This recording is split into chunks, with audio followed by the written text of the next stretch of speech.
Soomaalida ku nool dalalka galbeedka ayaa soo buux dhaafiyay wadanka Turkiga oo ah saaxiibka koowaad ee Soomaaliya. Marka laga soo tago muwaadiniinta Soomaaliyeed ee ka imaanaya gudaha dalka iyo dalalka jaarka la ah Soomaaliya ayaa magaalooyinka kala duwan ee dalka Turkiga gaar ahaan caasimadda Ankara iyo magaalada ganacsiga ee Istanbul waxaa soo buux dhaafiyay kumanaan Soomaali ah oo ka imaanaya wadamada reer Yurub, waqooyiga Mareykanka, qaaradda Australia iyo dalalka kale ee caalamka. qurba-joogta Soomaaliyeed ee imaanaya Turkiga ayaa halkaasi u tagaya howlo kala duwan iyagoo qaarkood ay halkaasi ka sameynayaan maalgashi ganacsi walow ay jiraan qaar kaloo u imaanaya arrimo kale sida caafimaad, waxbarasho iyo dalxiis. Qaar ka tirsan qurba-joogta Soomaaliyeed ee ku nool wadamada reer galbeedka oo aan kula kulmay Turkiga ayaa waxa ay ka warameen imaatinkooda Turkiga iyo waxa uu la xiriiro. Ana waxa ka imaada Mareykan gaar ahaan Minnesota, Minneapolis. Walaa horta Turkiga markii la koowaad aan imaada maahan I think waxaan leeyahay 2019 kana mar imaaday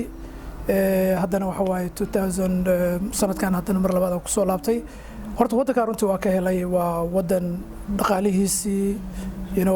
businesskiisii iyo maarta caafimaadkiisii iyo opportunities aad u fiican yahay.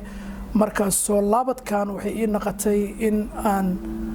ka diyaariyo business u baahanahay inaan Mareykanka ka furto. Sidaas daraadeed ay ugu dhalisay inaan mar labaad soo laabto oo aan indheeyo qiimaha iyo ugu kici doono inaan ka samaysto business cusub oo clothing oo dharkii waxaas ah caaradda Mareykanka insha Allah saan rajeynayo. Inaad magacaygu waxa waaye Axmed Maxamuud Xuseen waxaana ka imid Minneapolis, Minnesota wadanka Mareykanka. Turkiga waxaan joogaa hadda 2 week baan joogaa waxaan u imid business inaan hawlo aan ka dhamaysto iyo hawl caafimaad aan khaasa.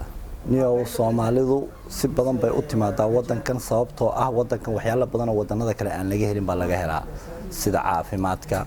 businesska dhib yar. Turkiga horta dhowr shay baan ku doortay waxa kamid ah waxyaabahan ku doortay noloshiisa, waxbarashadiisa heerka gaarsiisan tahay oo ka waxbarasho jaban wadamada kale sida Malaysia, Hindiya, China ka waxbarasho jaban. waxaan kala ku soo doortay wadanku waa wadan muslima diintaada lagu cusreenin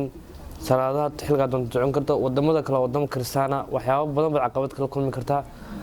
wadankan waxyaabahaas aan ku doortay horta reeteeda koowaad magaalada Turkiga degan qof ilama degano family ma joogo asxaab la saaxiibo koo wiil oo joogto magaalada Turkiga horta waa magaalo fiican waa dad islaam waa dad fiican Suuriya jirta lagu dhahaa laakiin waxa aan ma arkin wiligay dadka qaar koo wiil way arkaan laakiin waa wadan fiican ma sha dhaqaaladeedana way fiican tahay arday ahaan way u fiican tahay qofkii arday wax bartarawo magaalo u recommend gareenayo aan dhahay imo ka barawax luqadoodana dadka xidhan way adag tahay luqad adag ma hadda waan baranayaa waxaas waa adag ma ahan waa ma sha Allah waan ka helay 10 over 10 aan siina wadanka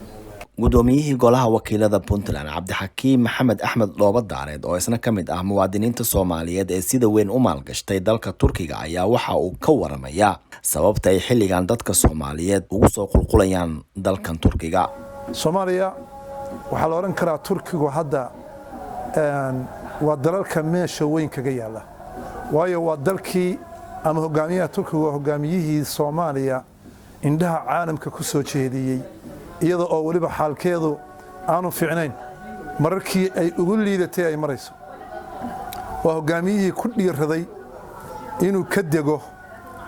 isagoo diyaaradiisa wata inuu ka dego oo maxay ahaydeenay oo indhaha caalamka ku soo jeediyo intii waqtiga ka dambeysay Soomaalida wuu uga duwanaa dalalka kale ama caalamka ama dalalka muslimiinta wuu uga duwanaa oo Soomaalidu si gaar ah ayay u jeclayd ama si gaar ah ayay ugu niyadsan yihiin taasi marka waxay sababtay Soomaalidii inay timaado dalka Turkiga waliba Soomaali aad u tiro badan oo dhinacyo badan ka timi nasiib darro ma oran kale nasiib wanaag ama qadar Ilaahay waxa igu dhacay lockdownkii oo cudurkan hadda saameynta yeeshay ayaa halkan aanu ku kulannay kadibna lockdownkii bay ku dhacay waxay noqotay Ilaahay amarkii inaan joogo